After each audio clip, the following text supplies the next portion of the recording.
Well, it sounds like you've been on an exciting alarm call chase with Brent, and it sounds like a lot of fun.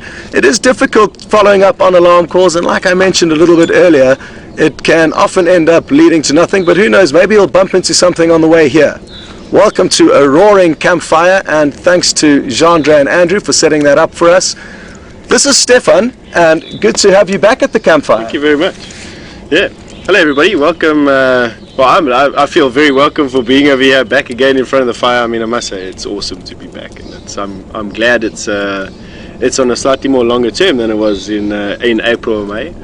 Exactly. We've got some exciting news for those of you that know Steph. For those of you who don't, we'll let you know a little bit more about him now, I guess. He's been in the industry for about 16 years, so he brings a wealth of experience to the team. And he actually came in for the first time a few weeks or months ago now, as he's a specialist trails guide, which means he spends a lot of time on foot, walking dangerous game, walking through areas like this. And he was brought in to bring an additional supplement to the show, a walking safari live on foot. And we did do a few broadcasts with Steph leading the walk, and I was actually on camera. It was so much fun, and we look forward to doing it more in the future, and that's why he's back. Well, at least one reason why he's back. Thank you.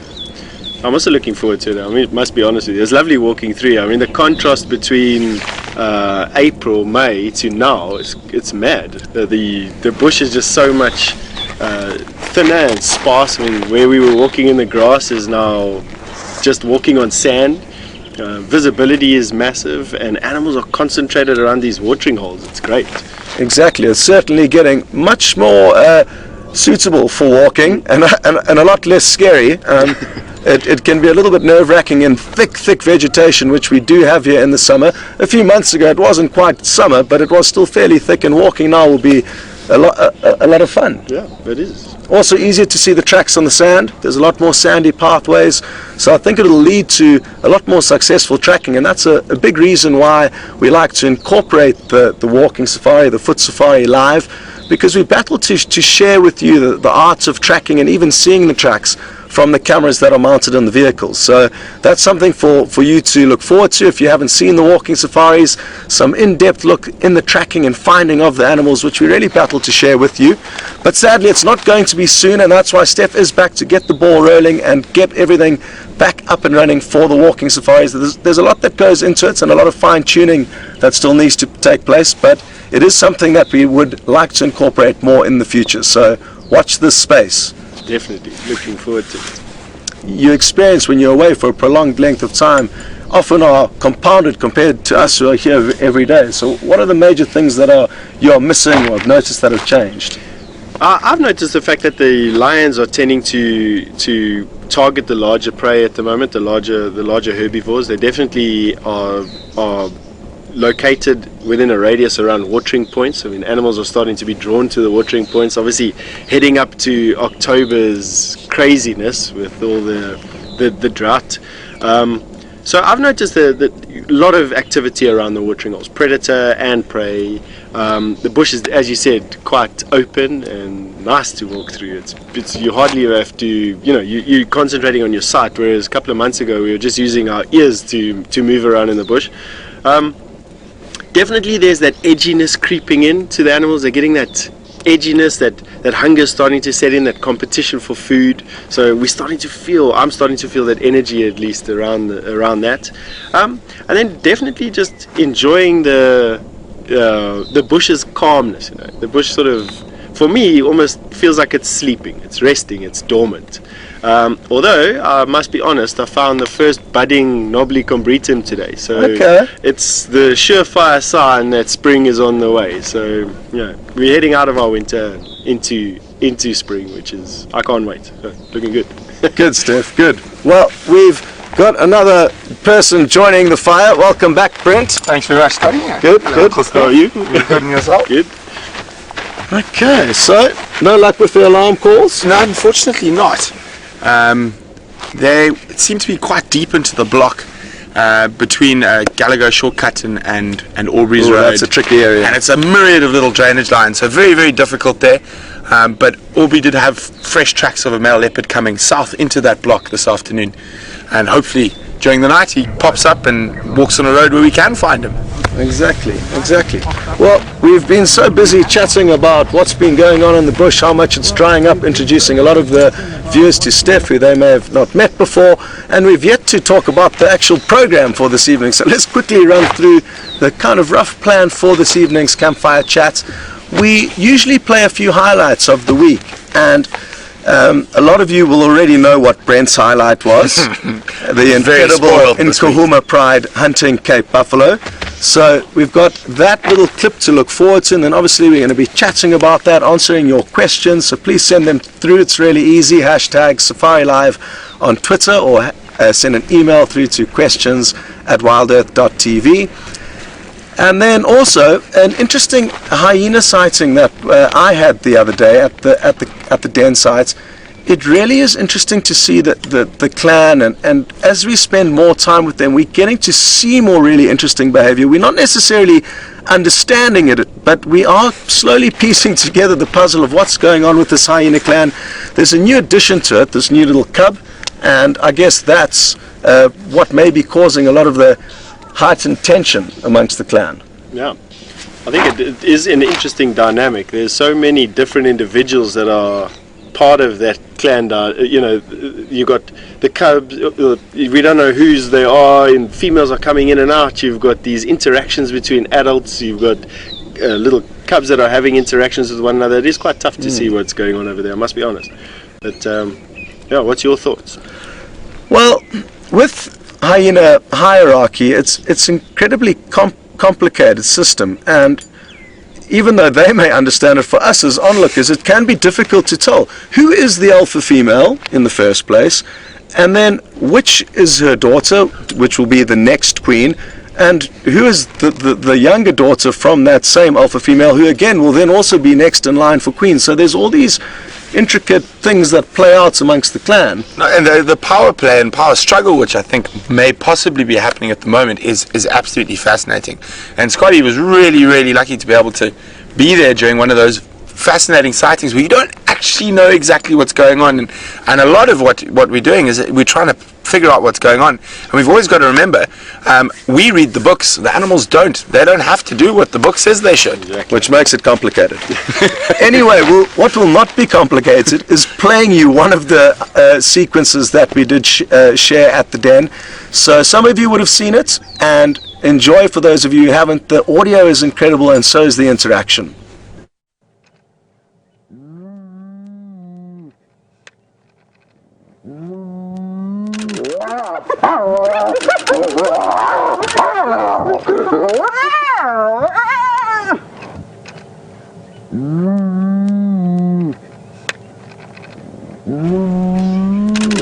Well, just a brief clip, but how incredible is that? The audio alone, even if your eyes were closed, you would have been thinking, what is going on over there?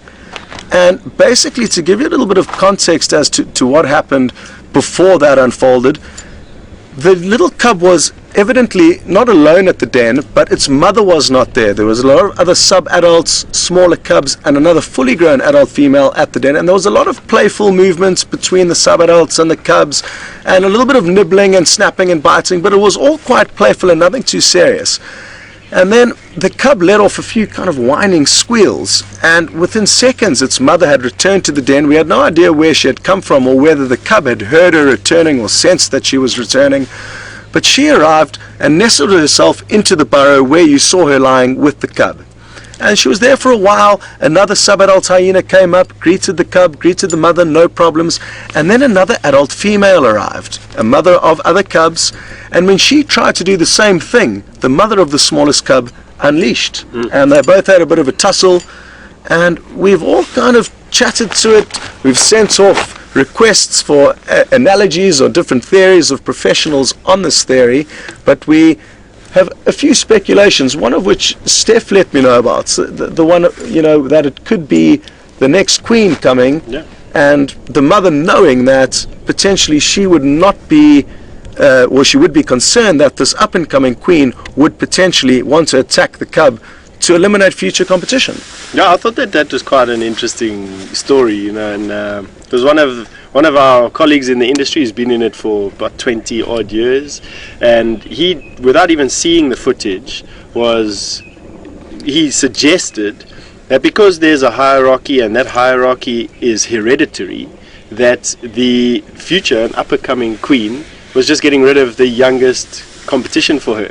So while she was still establishing her power base, that's exactly what she was doing. It's just eliminating or trying to eliminate. And that is also why we see that large adult female not exhibiting the type of protective behavior that you'd associate with another individual trying to, kill her cub, basically.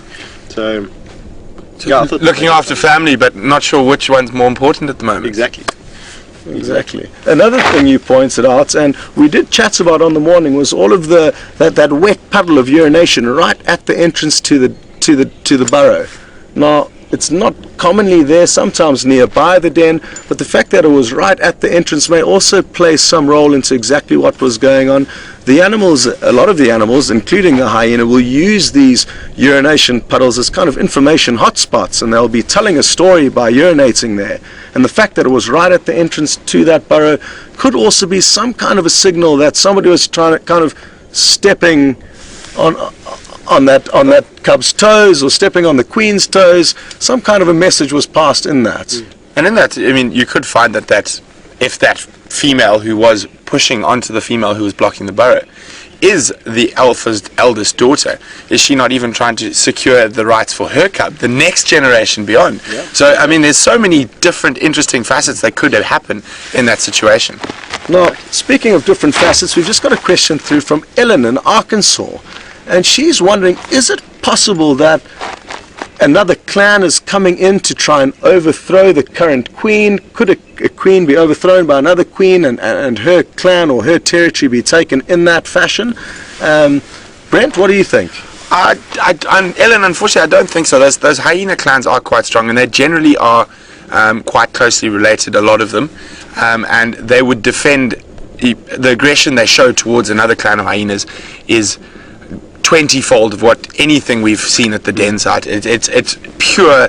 They will literally rip another hyena from another clan from to piece, and the chances of another queen leaving the safety of her clan and her territory and coming in as an individual to try usurp a dominant queen in another home range, I just really don't see that happening.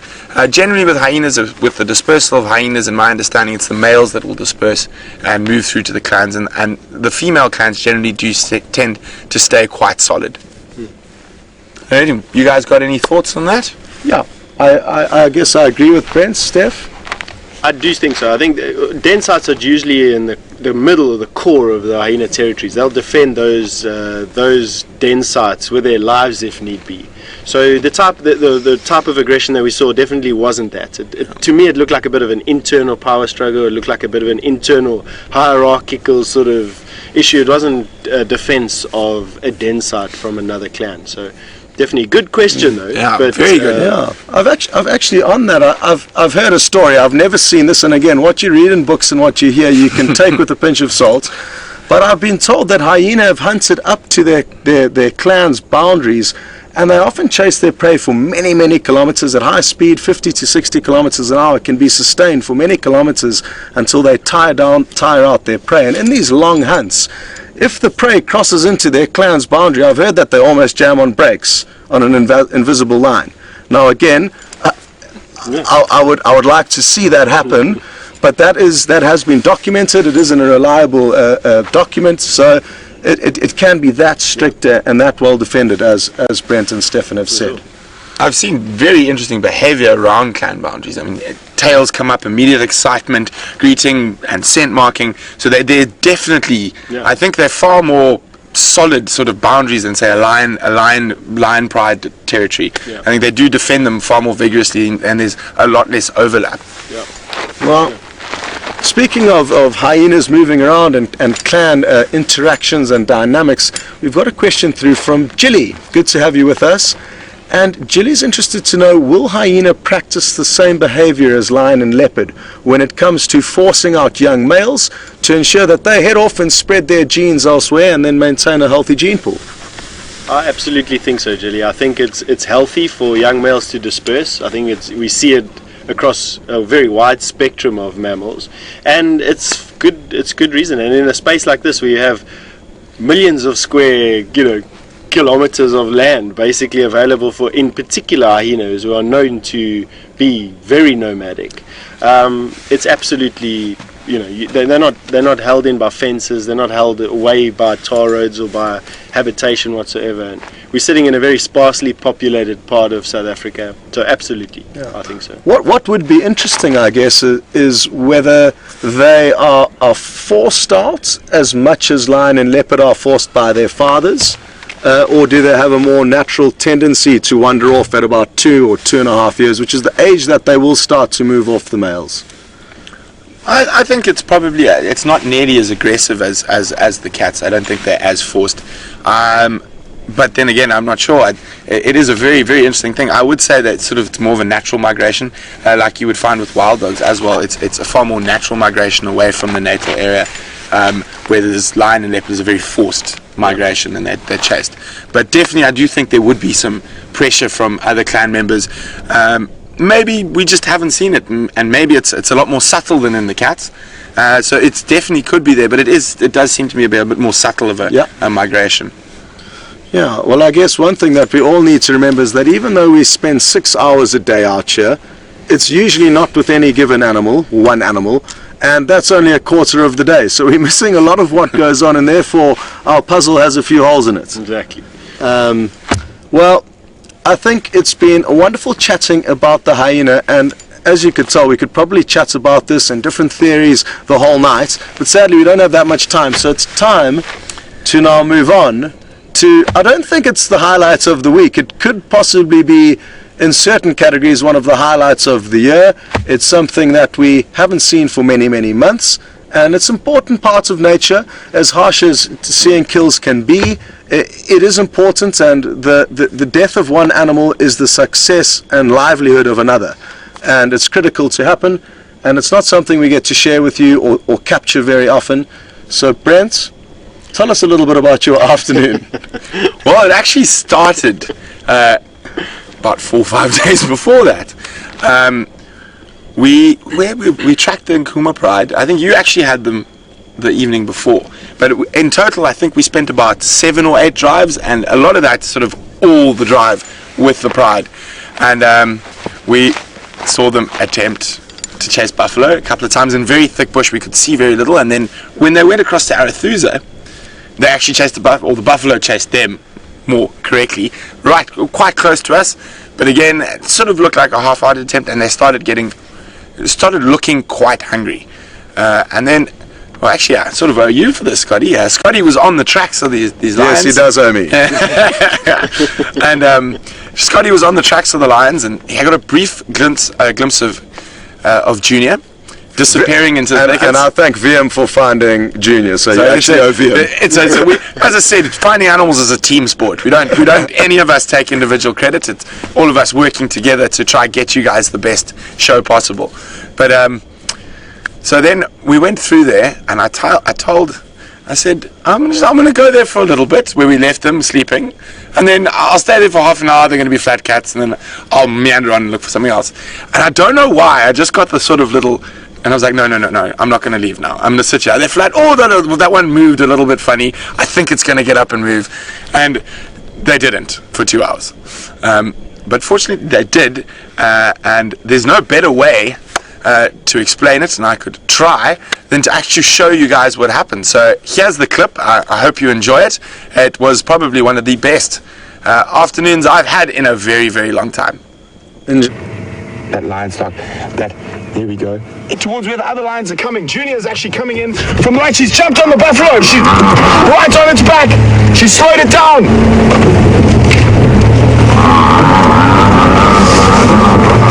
And Junior's there, right in front of them there. Hold on, go.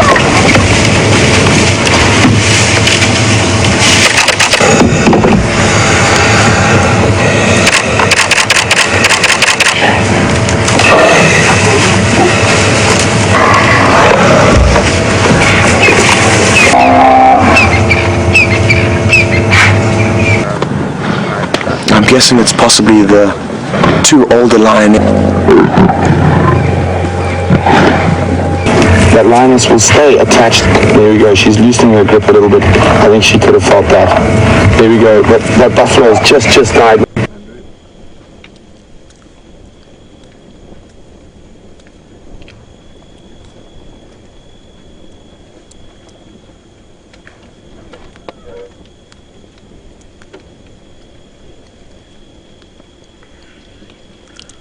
Welcome back, everyone. And we temporarily lost comms there, and we were both sitting there not really knowing what to do. But I am sure you all enjoyed seeing that incredible footage. And I guess well done to Andrew for the camera work. Very well done, Andrew. And like we were saying, it can be a little bit harsh to see, but it's important to remember that it takes a lot of attempts for lion to get lucky, and it can be very difficult for them to succeed. I remember Brent arriving going, I've seen them hunting 7 times, statistically it has to happen. And I did go on about those statistics. I was like, I have to stay with these lions now. I have to. Okay, they chased the buffalo then. That's number 1. Then they stalked in the Nyala. That's number 2. Then a grey duiker, number 3. Then they chased another buffalo, number 4. Then we had the tracks of them chasing buffalo, number 5. Then they chased another buffalo, number 6. And then I don't know what happened when they crossed into the boundary, across the boundary to the east of Arathusa. And we don't know what happened before on that sunrise fire, because when Scott found the tracks, they were just walking. They weren't really chasing anything. So, and on the research I'd found for this area, it's 12 to 17% of lion hunts are successful. So 1.2 to 1.7 times out of 10 they catch something. So I knew I was getting into the sort of correct odds. If I was a gambling man, it had to happen in the next few drives. So, but fortunately we sort of waited it out, and we were incredibly lucky to see that. It's not very often that we get to see a kill like that. And they did it out in a very open area, and quite often those in this area happen in real big thickets. So it was just a culmination of being in the right place at the right time. Yep, I think so. It's very rare to see them in the day. I mean, I think it's probably once a year, maybe once every 2 or 3 years even, if you're lucky to see something like that. And that's doing the job every single day. So it's definitely a rare occurrence to witness, I think, in under the conditions that we saw it in, definitely. So well done. Well done to you guys. Lucky. Well done to everyone, and for keeping it's the tenacity of watching the show every day and watching exactly. Exactly. And as I often say, patience is the most important arsenal in your weapon. Oh, most important weapon in your arsenal when it comes to seeing those incredible sightings. Okay, well, we've now gonna, I guess, dig a little bit deeper into what you think may have happened, and Ron has asked a question which is going to help us delve into this. So Ron's interested to know, how exactly do the individual lions within that pride all contribute? What were their specific roles? How would you kind of break that down in terms of roles and responsibilities on the hunt? And I guess it's specific to the Cape Buffalo. There's been a lot of debate, and if you read quite a lot of papers over the years amongst lion experts on the amount of sort of cooperative hunting and signals that lions can send to each other. I personally believe there's probably more than we think, and I think a lot of the cues are visual, and there's quite an interesting paper I actually read after watching that someone is busy studying sort of the ear movements with those black on the back of the ears to see if those are giving signals to the other females during the hunt. And in this particular case, we sort of had the 2 chasers, and then the rest of the pride almost acted as catchers. So the 2 went off, and initially I thought they were chasing zebra. I could just see a zebra. I heard oxpeckers, and we knew there was animals, whether it be buffalo or whatnot there. And the 2 lionesses sort of went right around the back, and the rest of the pride stayed pretty much where we were. And Junior must have been about 500 meters behind everything else. But obviously, as that initial charge, and if you look carefully at that footage in the beginning, there are 2 lionesses chasing 2 different buffalo, and then the one lioness manages to get on the back of the one buffalo, and the other lioness flanks off the buffalo she's chasing to join this one. She gets bucked off. The second lioness jumps on, and that slows that animal down. Then the catchers sort of came into play, and they moved around the front, and that even slowed the buffalo down a bit more. Now he had lions behind him and in front of him, and it was quite difficult to see. But believe it or not, Junior actually came running from wherever he was, and he was the lion sort of standing in front of that buffalo that sort of got it to that initial stop. They got the rest of the pride a chance to get into it. And then, I don't know, and just watching, I know I spoke about it quite a bit, as the different lions moved, you could see them watching each other, and I really think there's a lot of visual cues, and it's nearly impossible to prove, but as they watch how the other one moves, and they respond accordingly to how the others are moving. I don't know what you guys think about that. It's an interesting topic, and I'm sure we could probably debate it till the early hours of the morning. Exactly. But at least Junior did finally pull his weight and show us that he does contribute to that pride. Now, we've got a question through from Kim. Good to have you with us. And she's interested, Steph, to know, what do you think, what other animals can we expect to feed on this carcass? How many animals could be fed by one buffalo? And it's a great question, Kim, because it hasn't finished now that the lions have left. Hi, Kim. It is actually a good question, and it goes on for many years. It's not just something that we're going to be seeing over the next couple of days and then we don't see it anymore. So we can expect, the vultures pretty much finished everything from what I saw today. Completely. Pick the bones Meat-wise. Yeah. Then we've got jackal and hyena that move in, but we also have even some small rodents will actually come and feed off of carcasses. You have the keratin beetles, horn moths that go and look after the fur and the leftover bits and pieces of horn. You've got other beetles, scarabs that will move into the brain case and eat the inside, of all the sinus cavities and the sinews and the tendons. You have porcupines that will come in over the next couple of months and sort of break the carcass open and carry bits and pieces away. I've even seen hyenas approach old carcasses and dismember them to take them as toys, chewing bits and pieces. I've even seen elephant carry bits and pieces away, and as this carcass sort of will spread over that area, amazing amount of animals will partake in it. Tortoises will chew on the bones for mineral deficiencies, shrews. I've even seen millipedes actually on old bones. I don't know what they were doing there, but I gather it's something, a minerals collection. So absolutely, over the next couple of weeks and months, even years, we're going to see activity around those bones, and it's just wonderful how Mother Nature sort of takes care of it. Doesn't poison the area with too much bacteria, spreads the carcass around, and yeah, good question. I should have warned you guys. I should have washed my hands before I shook your hands. I was playing in that carcass today on drive. Brent had a sheltered childhood, so now he plays with buffalo carcasses. Anyway, folks, it's been a wonderful evening with all of you, and it always seems like it's too short, but we've got time constraints, and we do need to start thinking about the sunrise safari and what we're going to be doing all with you then. But thank you so much for joining us, not only at the campfire, but also on safari this afternoon. Sorry for the tech issues that we're having along the way, but that's part of a live safari adventure, so don't let it get you down. And Brent, well done for being in the right place at the right time. Thanks very much, and thanks to everyone who helped me be in the right place at the right time, and thanks to everyone who stuck it out on the back of the vehicle with us to get to that point, that kill. Yeah. A lot of you waited a long time to see that, I guess, and a lot of you may have been surprised, but like we say, it is nature. Steph, it is so good to have you back as well. Thank you very much. And another reminder, expect to see a new face, Jamie, who will be joining the team officially. Some of you may have met her on her interview drives. She's going to be one of our new presenters, and she's going to bring a lot to the table, so you should all look forward to meeting her. But from us at the campfire, thanks to everyone in Final Control and to the cameraman for setting this all up. Have a good evening. We'll see you next time. Cheers.